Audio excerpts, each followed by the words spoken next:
Welcome to the Dork-Bajir Chronicles, where an expert and a new expert read through K.A. Applegate's stunning sci-fi serial, Animorphs.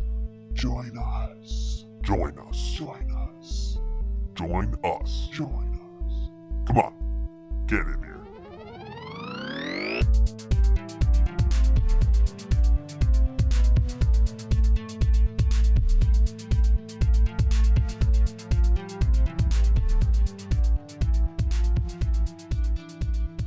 Hello, and welcome to the Dork-Bajir Chronicles, a podcast where we read through the Animorphs series one book at a time, and then talk about it every week. Today, we'll be talking about book number 46, The Deception. I'm Tessa, the expert. And I'm Brayden, and if you think your caliente obsession can be cured by confession, that is out of the question. Yeah, this is a book named The Deception, but it's not really a whole lot of deceiving going on. Unlike right now, where I just deceived you, listener, into thinking I wasn't about to jump into Phantom Mail. Phantom Mail! Ooh, yeah! Phantom Mail! Ooh, yeah! I guess there's one big deception, but... There's like the one deception, but is it? Anyway, before that... We've got Lensher Talon on Twitter at the Schlocktopus is talking about our review of book number 43, the test, not review, discussion episode. You know what it is. And they chime in, the ending is truly dark and one of my favorites, actually. Oh, Cassie. And that's fucked up. She somehow forced these yerks out of these people's heads. Yeah, that was pretty fucked. How did she do it? I don't know. Is there another secret Cassie superpower that we're going to find out about? Not only is she chronologically anchored, she's also just psychic in general. I don't know. Yeah, it's the unreleased Megamorphs 5 has that. That's also where they meet Elfangor and Aximilia's other brother, Albus. Fuck off. Second piece of Phantom Mail, we've got the best ever movie polls. This is what he would do with a kangaroo morph. As for what I would do with a kangaroo morph, I wouldn't do anything overt. I'd just chill. I guess I'd just be an okay boomer. All right, movie polls. We know where your fucking head's at. Yeah, right. No, right. And lastly... You're on a timeout now, though. Lastly, @MitchDexter on Twitter tagged us in, you've probably seen this meme now. It's a headline from the Hollywood Reporter talking about the top box office movies of the year or anticipated. And you got a picture of Rey from Star Wars and a picture of a cat from the musical Cats. Specifically, I feel we should specify for those not as plugged into pop culture, this particular cat is played by Taylor Swift and is a horrifying abomination of person and cat. And then on the very far right, we have Simba. And somebody's like, oh, geez, spoilers, Rey is an Animorph. I feel... Maybe we shouldn't put this one in because we're describing a visual joke in an audio medium. And it's bad, but I feel like we have to comment on it. Yeah, it's funny. It's funny to think really of it that funny. way. But there's just so much explanation that has to go. Listen, guys, it looks like an Animorphs cover. It looks like an Animorphs cover. It's the headlines for 3 different movies. Just Google the Hollywood Reporter Animorphs. It'll probably come up. Just let this joke actually happen in its medium. Just do that. Tessa said. Just do that. Just go search it out. I'm so sorry we tried. If you don't know how, ask a friend. Anyway, we've got this book, The Deception. Axe morphs from his very extremely flat as a little almond face into a handsome boy's jutting mansion and a helmet. It's a very strange cover. There's a tail all the way up to the end and it looks so bad. Yeah, it's one of those... Is this why they had this moral rule about not morphing humans? Because they realized, oh my god, if we show them morphing into people's clothes, it will be the silliest looking thing. It will look so weird and creepy. Like, Let's... remember the Jake Yeah. book from 41 where he's slowly getting older, but they made it very strange. Uh-huh. Yeah. Well, that one, I think, works a little better because it's such a neutral pose. But this one, it's like 2 action poses, and the clothing is a very busy outfit. Oh man, if they were photoshopping the clothes morphing as well, that would be wild. Like clothes into more clothes. So this book is kind of wild in a lot of ways. One of them is one of those Animorphs books I didn't read a whole lot as a kid. It's not one of the ones that's commonly stocked in libraries. I'm thinking mainly because the kids spend almost all of it on an aircraft carrier, and the book describes our literal soldiers being ripped apart by aliens and their guns. And then there's also the threat of complete and total mass execution. Not Yeah. execution, warfare. Warfare. So this book picks up immediately where book 45 led off. I love it when the Animorphs books do that. So that led off with Jake talking to an Andalite. This one starts out and the Andalite... This is Earth. The Andalite is just having none of this shit. The Andalite is just like, fucking puny ass little weak fuck. And Axe steps in to be like, hey, yo, like, you remember my brother? Everybody's nuts for my brother. Well, I'm his brother. Nutting for my brother. I am. You remember Alfangor? Thick Fangor, more like. I'm trying to think of something else that works. Hot girl Alfangor. Well, I'm his brother. Like, please do it. And this makes it even worse. Everyone's like, we've heard some other reports from this brother of Alfangor. You guys are being pieces of shit. We don't trust humans, and they hang up on them. Like it's shitty. The kids don't know when they can expect to get help. Some of the boys are crashed over at Axe's place and they're watching TV, and the communicator starts, or the one that they use to read Yerk messages, starts spritzing. They tune it to the right channel and they find out that there's going to be this plan enacted. Visser 1 is coming to Earth at a specific time to meet up with Visser 2, and this Esplin 9466 plan is going to be enacted. Well, Esplin 9466 is Visser 3's slug name. And now he's Visser 1, it looks like. Also, Visser 2, what is this? Yeah. There's a string of numbers that it spits out. Some careful deduction rules that those are just coordinates to a place out in the middle of the ocean. And the kids are like... Specifically, they are 2 locations out in the middle of the ocean and 2 different times about an hour apart from each other. I think it was 6 hours. 6 hours from then, but the yeah, first one was 6 hours from apart. then. You're right. But they were both about an hour apart, I believe. At this point, like both of the points are way out in the middle of the ocean. It's impossible to get there in time. But I think there's also in the message some talk about like critical warfare. Like the kids know that World War III or something is going down. No. They just guess because Visser 3 is now Visser 1 and he's war crazy. They know it's going to be a very There we big go. plan that will probably lead to many deaths as opposed to the first Visser 1's war doctrine that emphasized stealth and infiltration. So they are looking to cut this off at the head by getting to that first location before the time that is meant to go off.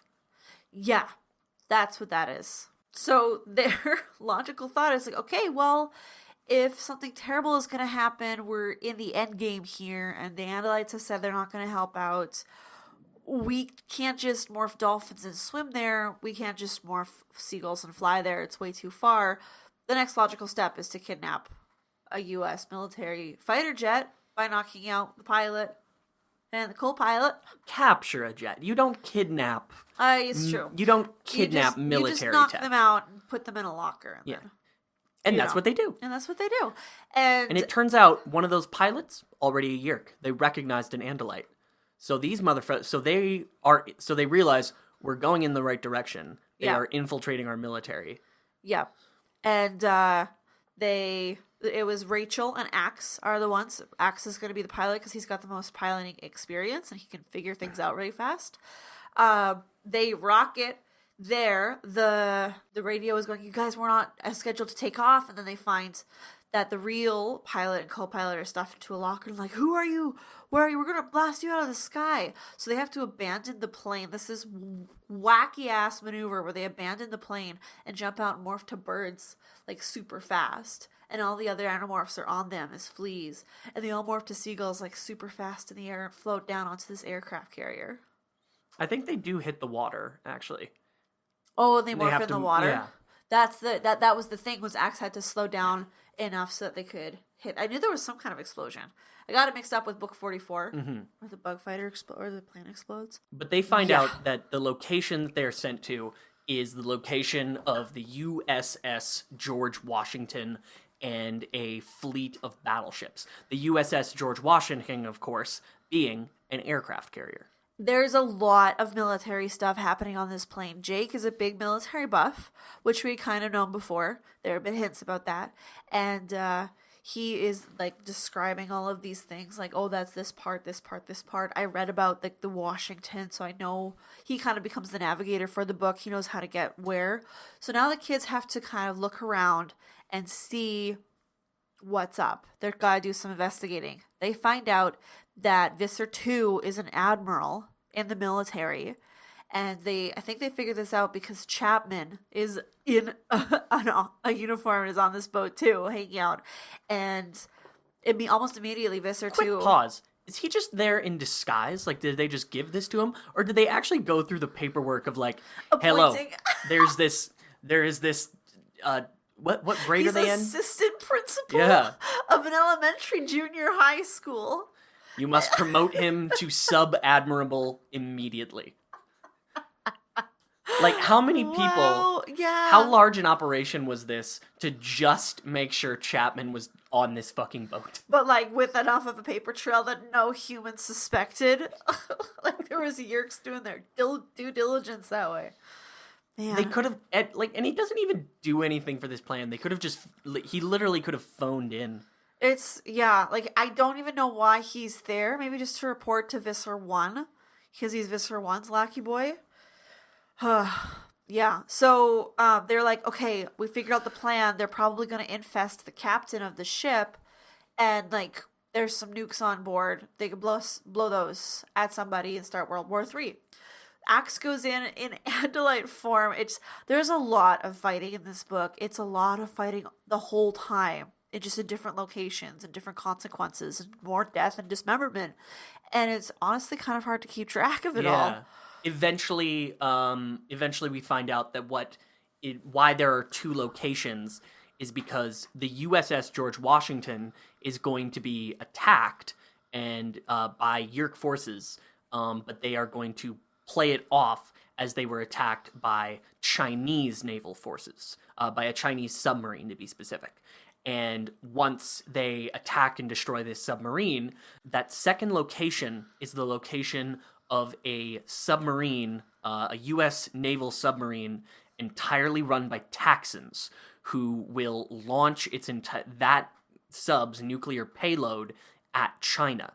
Therefore, starting the MAD, the mutually assured destruction of everybody firing off their nukes at once, so that they're not, not the fucking pussies who didn't destroy the fucking world, bro.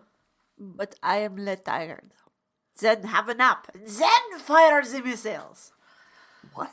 Blast from the frickin' past. Yeah, so that's like this whole book is Axe runs in and they can't stop the Admiral from being infested. So he does get infested. But now Yerk's on board. No, there's Andalites on board. And Axe runs around and is like touching different people and acquiring them. And then more mayhem happens. Yeah, another important thing to note is that the Yerks figure out that the Andalites are on board and are destroying their shit. So they're like, well, no need for subtlety anymore. We'll just have an actual full-on Yerk blue Dork-Bajir blue band force go in and destroy you guys.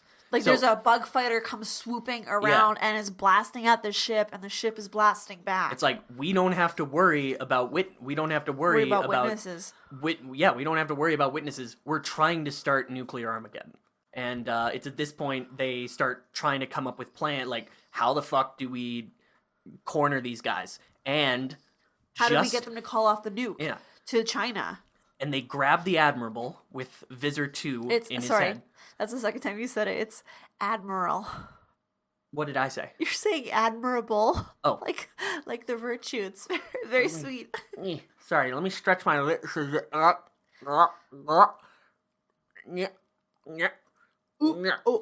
Rubber baby buggy bumpers. Rubber baby buggy bumpers. So they grab the Admiral, who is Visor 2, and they get him, and they acquire the Admiral, they strip him down, and Axe plays the Admiral. Happens. Oh, yeah, there's actually this really cool, really neat John Wick fight scene where Axe, as just some Marine, grabs another dude's arm, breaks it, and pumps his pistol into the Admiral's leg, and is just like, this dude just shot the Admiral, and gets him down, makes it look like and then as the Admiral, Visor 2, is being hauled off, he knocks out the doctors and then takes the Admiral's spot and is like, okay, we need to get this guy alone and tell him, call it off or we will kill you. Orders by Visor 1. And this, I believe, is our second ever interjection by this fourth wall breaking force. Yeah, right in the middle of the book. Everything is going as planned. Soon, you will all be ours. This is like a Yerk transmission breaking through the book. Yeah, is that what's going on? That's what it feels like. It's really kind of creepy. I have been assuming. If the Yerks were where, yes, I was assuming it was something more along the lines of a Kryak or higher up. Higher. We have mentioned before that Kryak was chased off by a more powerful force. Is that what this is building to? Are we? The more and more I read about Animorphs, the more and more I'm kind of seeing it's about bigger fish. It's about forces in the universe and minor threats in the universe being part of a larger chessboard. You can take out the bishop all you want, Visor 3. You can keep him from playing on the board. You better watch that fucking queen. I just feel like that's a really big theme, and if it was Kryak, I feel like they would have said something about it. The Elemist and Kryak have not popped up in this last 10 parts yet, which flabbergasts me, because that's that flabbergasts me, and I'm sorry, I'll save that for the discussion. They've got Visor 2 in his underwear. They're a bunch of big, strapping military men now, and animals in his private quarters, and they want him to give up what's his. Oh yeah, they try and intimidate him, but Visor 2 doesn't care. Visor 2, he's a true believer. I will gladly die in service of Visor 3. He tells them, this is where we find out, I believe this is where we find out, yes, he's like, it doesn't matter that you stopped this. I'll never tell you where this other submarine is. I'm never going to call it off. This is what's going to happen. This is what's destined to be. Earth is ours. And honestly, at this point, I believe the Admiral gets away from them again a couple of times. He calls in some, because Axe is an Adelaide morph, and there's more soldiers come in, and they're running away from the soldiers and having to hide. And then there's all out battle on the top, and there's Narco and Gorilla Morph talking to Axe, and then a little soldier comes by, and Marco just punches a Dork-Bajir, and the soldier salutes Marco. Yeah. And it's talking about how the soldiers are now starting to see the animals as being on their side. Axe morphs somebody else and tries to intimidate. He acquires another soldier who's weaker than his pilot that he had before, and he comments on it. He's like, "Oh no," because he tries to intimidate Chapman. He acquires him with his permission.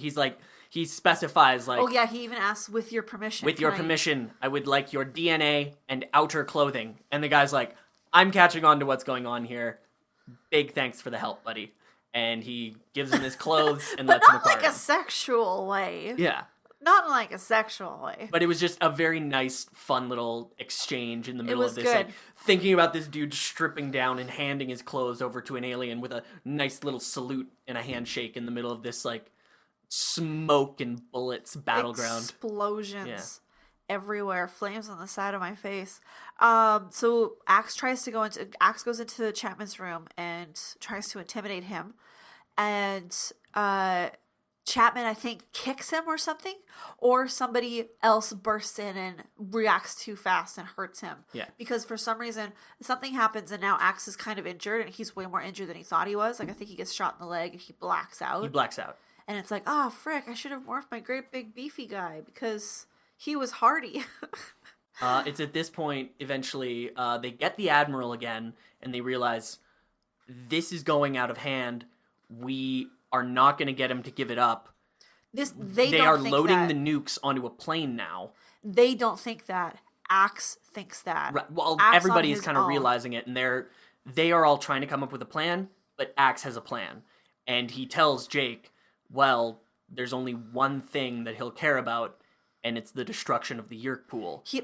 Axe has this whole plot of how he's going to tell the Animorphs what he's going to do, just so that if, like, because Jake goes against him, he gets Jake alone, and Jake goes against him, so he knocks Jake out, and then he tells Cassie that Jake's injured over here, and says, Marco, Rachel, we got to go this way to do, or Rachel, Tobias, we got to do this thing that Jake told me to do before he got hurt, where they load the nukes on the plane. They're loading the nukes, and Rachel and Tobias realize what's going on, and are just like, which, fuck. For the listening audience, what's going on is Axe's plan is he's going to nuke their hometown, which has the main Yeerk pool in it. Yeah, it would decimate the entire town, all of the hosts, all of the non-hosts. It would decimate all of the that Yeerks. Side of the country. We're talking about a nuclear bomb. This is a nuclear bomb, yeah. It would be. Oh, hey, wait. Now that I'm thinking about this plan, like, that would just do what the Yeerks want anyway. No, because it would kill all of the Yeerks. Most of the Yeerks true. are on the planet now. But it would still activate mutually assured destruction, because, like, the U.S. would be like, oh fuck, a major city just got, or little town, I don't know, just got nuked. We need to start firing off, making sure at literally everyone that it could possibly, because that's how mutually assured destruction. Nobody waits a few minutes after a bomb gets dropped on them. That's just, especially a nuclear bomb. That's just not anybody's headspace. Damn, you very right about that. Got me thinking about nuclear war now, and I'm sad. So the rest of this book is actually fucking junk. Well, I mean, the Yeerk doesn't want all of his fellow Yeerks to die. Yeah, he doesn't care about the humans, but that's literally it. Is that he's going to drop it directly onto the Yeerk pool. Mm-hmm. So they get Petrelli is the Admiral. They get the Admiral bully him into the Visor plane. Visor 2, and Axe is in his sexy boy morph again, and they're flying out. Is that just coincidentally his Yeerk name too, like Petrelli 892 or something? It's like, that is an actually rather common Earth name. Very common Earth name. Okay. And like in his Yeerk voice, he's like, "Hey, what you busting Petrelli 942's balls for, huh? It's just my fucking name. It's a very historied name from the old country. Nobody whips up a gabagool like a Petrelli." Ain't no get if you're feeling good, you know what I'm saying? It's a Petrelli saying. We say it to each other. The whole way, the Admiral is just, nope, I don't believe you're gonna do it. And Axe is like, go fucking do it. I will. I fucking will. Don't fucking test me, bro. I'm an Andalite, bitch. Like, my people have killed entire species. You know the 5? Neither do I. And Petrelli is like, okay, fine, fuck, I'll call it off. And he calls it off. And the rest of the last little bit of the book is just Axe like what else could I have done? And kind of, I think that the last bit of it there is him feeling sad, and the Animorphs kind of, they all fly home in silence. No, actually, the last scene is him going back. He's still this book closes on him still in the plane with Visor 2, flying back. Just flying back. And after the orders are given, Visor 2 is like, "Would you have done it, Andalite? Would you really have done it?" "I was unable to respond. I have enough to answer for." Fuck. Yeah, because this whole book is Axe struggling with feeling like he's talking to his Andalite people again. That's barely ever happened. But also at this point, he's been on Earth for like 3 years, and he feels more. 3 years? Are we at that point already? At Fuck. least, yeah. And they were supposed to. And the Andalites were supposed to have sent something after 1 year. For sure, after 1 year. I think it was closer to 8 months. Was that the squad, the assassination squad? Was that what they ended up doing? That might have been it. 'Cause No, they I just think they didn't- just lied, and then they came up with their own solution, which would be the assassin squad. Did we ever get any sort of confirmation from the Andalite Prime that, like, yeah, we will send it within a year, of course. No, it That was was just kind of a loose timeline. Elfangor's. Yeah, that was just Elfangor's estimation. I don't even remember now. Book 8 has been so long. Wow, but we're very close to the end. This whole book, Axe is feeling like more closer to the humans than with the Andalites because he's lived among them, so he's fought with them. This is where he's gained combat experience. He talks about how he doesn't even feel like an artist anymore. One other thing I thought was really cool was this book really incorporates Andalite culture in a very organic way. Like there's a bit where where either they're talking about the plan or he's thinking about the plan to blow up the Yurt pool, where he recites. He finds a lot of reasons to say his oaths, the Andalite oaths in this book. There's an Andalite oath that you say specifically before going into battle where you think you're going to die. That he says that one. Yeah. He says like the morning one. I am a servant of the people. I am a servant of my prince. It's so very good. I felt like this was a very solid Axe book. Yes. And as a guy who fucking just has a hardy for, military doctrine and, like, stratagems, I really enjoyed all the jumping around a U.S. air carrier. Yeah. It was, they just kind of, and they asked Jake, like, oh, we were trying to get to this room. He's like, it's been a while since I looked at the picture book. Narrator, it had not. And he, like, leads them to the exact room that they're looking for every time. Before, in, like, I specifically remember book 8, but even I think in book 38, Axe's books have always, up to this point, been him kind of feeling alone and lost in the world and not part of it. And then in this one, he feels so enmeshed with the humans that he's living with. Like I said, I didn't really read this book a whole lot because it's like real life military, which is not as interesting as fantasy sci-fi military. Yeah, well, that's fair, but in the same way, yeah, some of this I really did like the stuff that was there, but it was also sort of like minimal politicking. But I did personally appreciate the real life military stuff that was there. You had some thoughts about Ellimist that you wanted to say in here. Yes. I am wondering where the fuck Ellimist and Krayak are. Oh, they're in off this final watching. push. I understand They can't interfere. I understand that, but I feel like they've, like, this is it. This is the final push. This is the most opportune moment for the Ellimist and Krayak to get involved in some way. They've gotten involved over much more minor stuff. Like, for instance, the Free Dork-Bajir colony. That was clearly something that the Ellimist made happen with his powers in an indirect way, and I just don't... Why has he not even communicated with them yet? I don't know. I would love to see... I will love to see how they do bring him in. What if God was one of us, man, right? Like, Are you...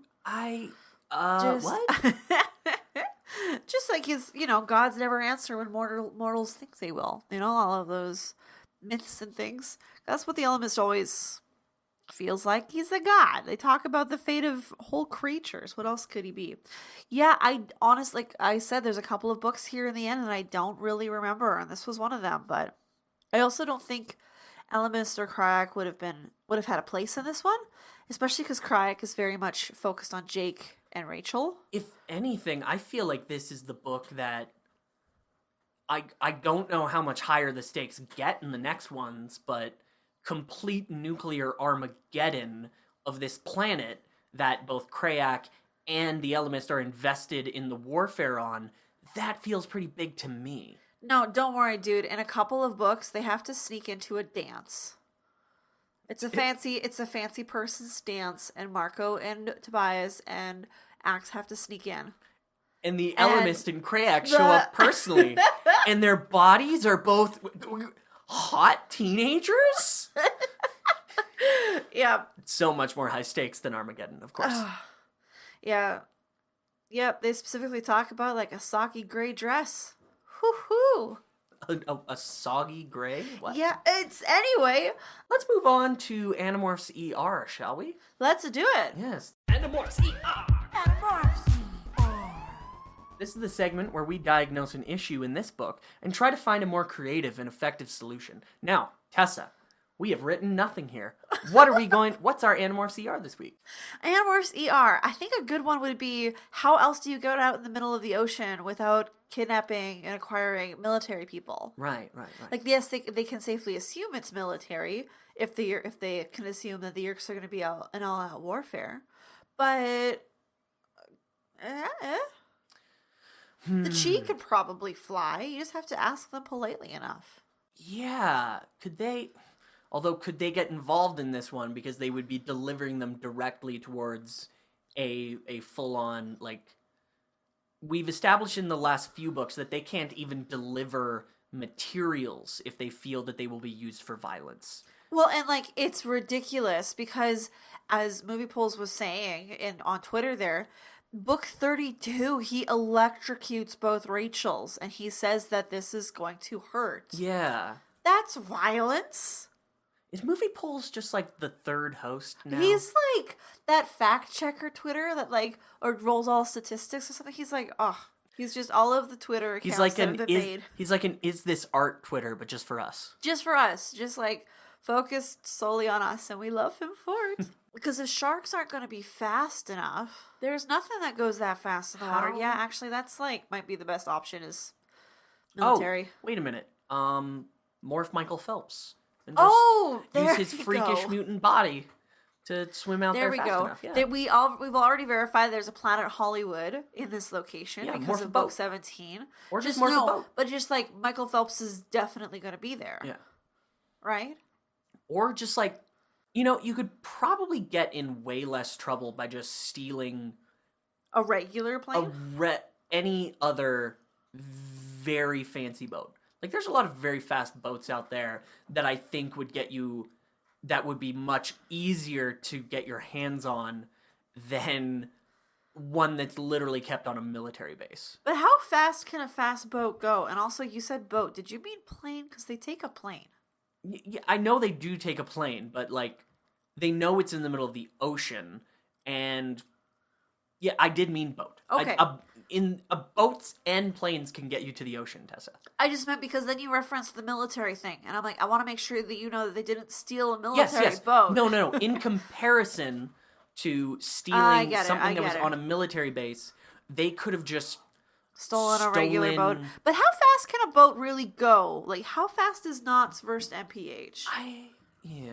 Like, there's, like, bullet boats out there, like, super fast boats. So, a knot, or unit of speed, is equal to 1 nautical mile per hour, which is 1.9, to basically 2 kilometers an hour, or 1.2 miles per hour. So, and the fastest boat can go... Okay, the fastest boat could go like 500 clicks an hour. That's the unlimited class jet-powered hydroplane Spirit of Australia, and was done on the 8th of October, 1978. So that's a record that has ripe for the breaking. So say that was on the banks of your ocean in your state. You could just steal that and get out to this point in the middle of the ocean. Yeah. Probably no problem. Yeah. And like... Who's going to be after you for stealing a rich yacht? guy's boat, though? That might actually be worse than the military. Mainly because I think the military would show up for that, too. So, okay. Animorphs, this one, not ER'd. Okay, yeah. I think this is our first, I think this is the first one that's died on the table. Everywhere else we found a much better solution, but I think this is the one that we cut open again, said, no, we can put in this heart better. And we didn't. I think we have to admit defeat here. We actually kind of took the heart out, and it's dead on the table now. And we put it to the side. We meant to save it for later. But we didn't realize that our emotional comfort animal was very hungry and it ate the heart. It ate the heart. We really shouldn't have brought that into the We ER, shouldn't. honestly. I mean, we also named it Hugh Bree, which at first was like cute and like ironic, and now is all too humiliatingly real. Everyday Animorphs? Everyday Animorphs. Everyday Animorphs. Everyday Animorphs. What do you watch on TV when there's nothing to watch?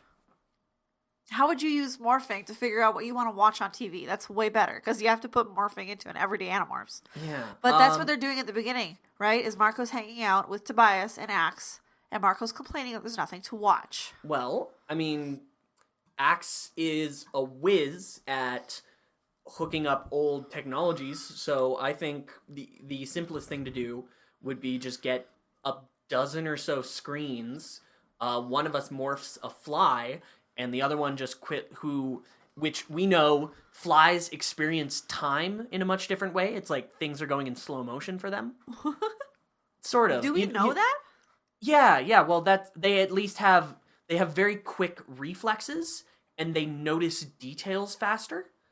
And they have that 360-degree, what's it called? The bug eyes. Vision. Yeah, there's a word for it. Segmented eyes. So they can watch all the screens at once and just have somebody like just flip through all the remotes real fast and then just like in your fly morph, just thought speak. Stop. That's a good thing that's on TV. And you can get to a good channel like 12 times as fast because you're flipping through 12 times as many channels at once. Oh, dang. Okay, I was going in a different route. Yeah. You morph an Andalite and help out Axe with your nice and spindly Andalite fingies, and you connect yourselves to international TV, boys. Get looking at the stuff they put on the TV in Spain, yo. Look at some Spanish dramas from Mexico. Look at some K-pop dramas from Korea. Like, there's gonna be stuff that you have never seen before. And also, other countries they've got a lot more lax rules about bare breasts on television. Oh, fuck. Yeah.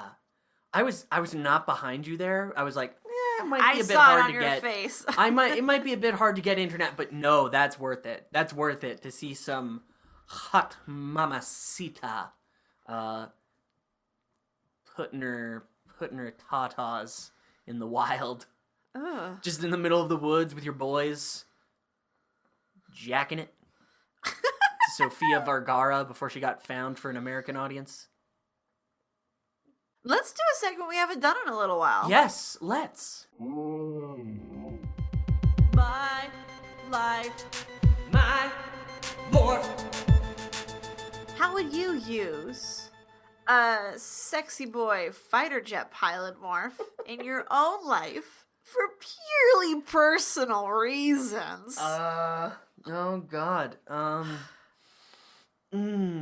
Sexy fighter jets, boys. I mean, I would just fucking, I'm already pretty sexy and I know a lot about fighter jets, so I just feel like this one doesn't personally apply to me because I can just You just pretend, already are that. I'm pretty much already that.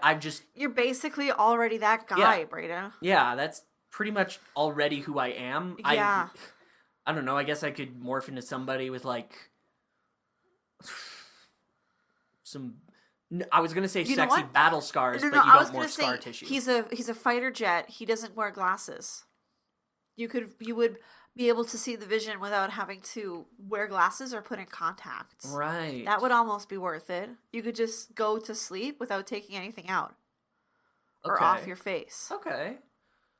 That's like one thing he's got up on you. But literally, I don't think there's anything else. But I don't want to be stuck as some other dude who's still... I don't want to nothlet into him and be stuck as him. No, don't be nothlet. You're just using it as a morph. So you can just like pop into this guy. But I'm just saying, if you wanted to hang out as him, that's the only thing he has up on you. And you don't think everybody's going to be slightly weirded out when I have to take weird, like, half-hour bathroom breaks every 2 hours to be, like... Because I have to go in there, wait. Do get you want undressed. you want to live your life as this sexy guy? That's what you're suggesting. No, to not I'm just saying that you can use it. You can just like You can use it as a morph. I just don't know why you would. Like you said earlier, that doesn't apply to you, and I was agreeing with you. You said that I should then use it to not have to use glasses. And I have I use didn't glasses say that. 24 hours a day. I just said that that's the only thing he has that's better than you. I was agreeing with you because, like, we all both know you're very sexual. You Very have sexual, like all of the knowledge about very sexy, all the knowledge about fighter jets. Like, you already are with this guy. I'm pretty much this guy, but without the muscle memory. Well, the only thing he has on you is he doesn't have to wear glasses. That's literally it. I don't say now become this guy. I'm just saying there's only one reason why you would want to, and it's so small. Yeah. Why bother? Yeah.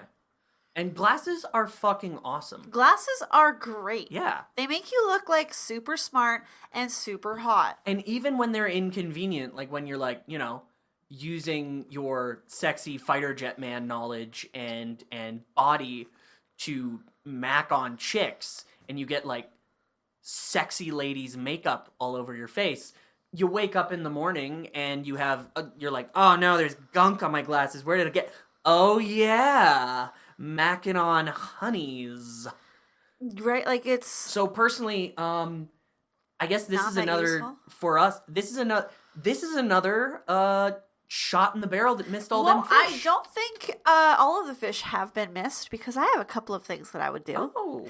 First, I would go to the bank and I'd be like, hi, remember me? And I'd get as much money as I could carry reasonably to hire a very good photographer to take some beautiful, sexy pinup photos of myself in this sexy man body. So you would...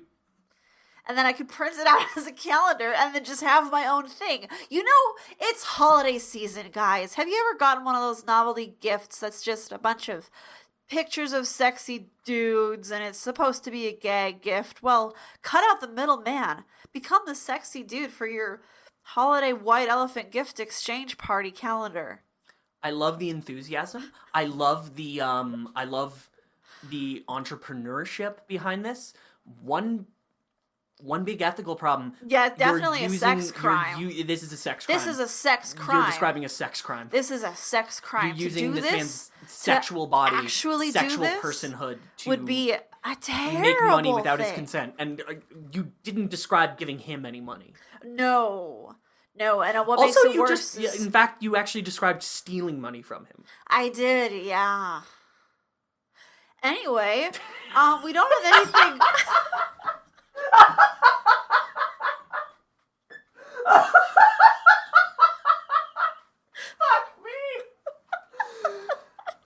That's the funniest thing that's happened on this podcast. And now it's time for some predictions!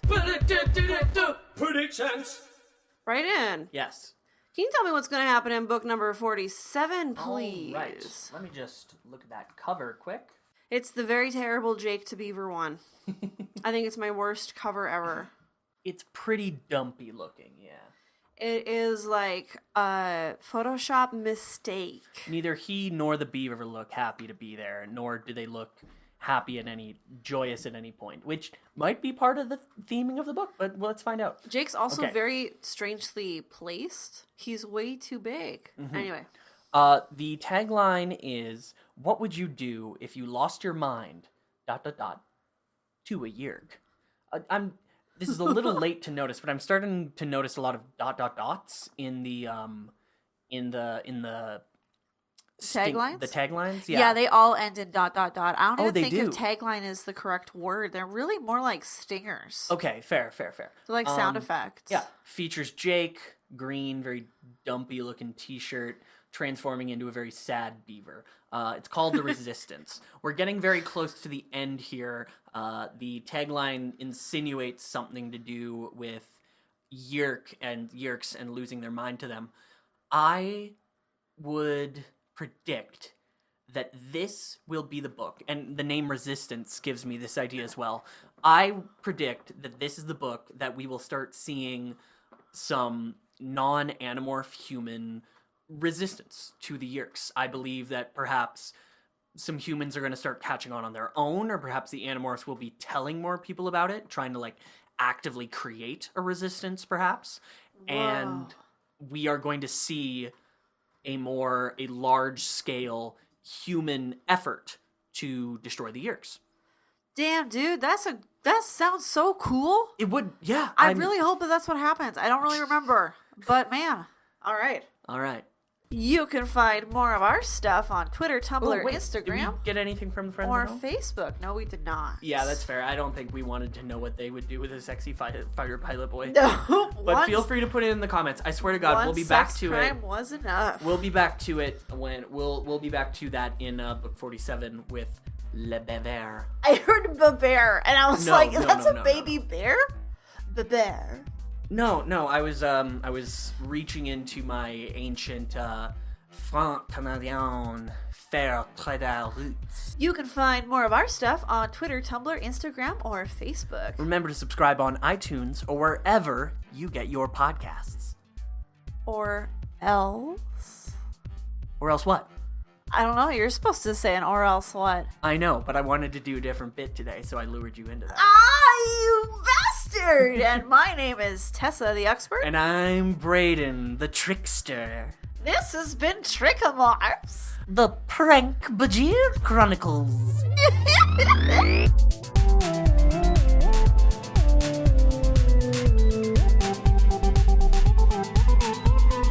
The Prank-Bajir Chronicles. The Prank-Bajir Chronicles. Okay, you can stop.